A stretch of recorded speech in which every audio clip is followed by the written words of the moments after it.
1983.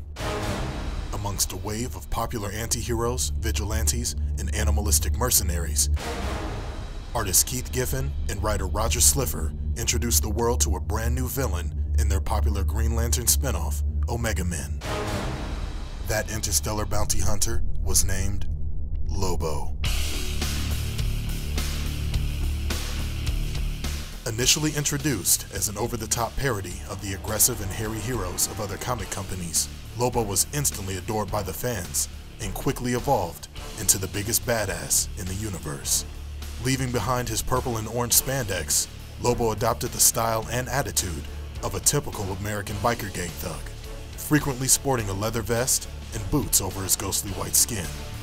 When you got Lobo on your team, who needs Superman?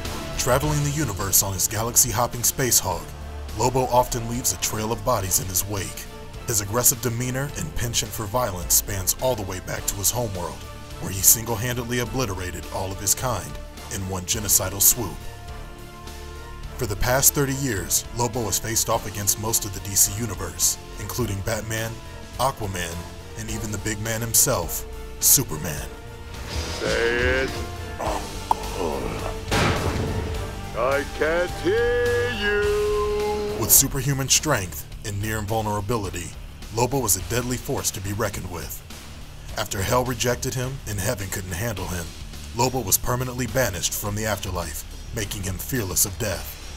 Lobo was also an expert in multiple forms of armed and unarmed combat, keeping his favorite weapon, a large chain with a devastatingly large hook at the end of it, always at arm's length.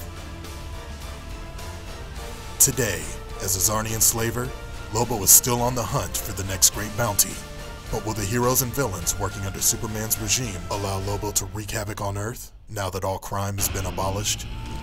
What will Batman and the rest of the insurgency make of this sarcastic powerhouse with a thirst for destruction? I'll kill you, Batstitch! Dream on. Find out as Lobo enters the fight, only in Injustice, Gods Among Us.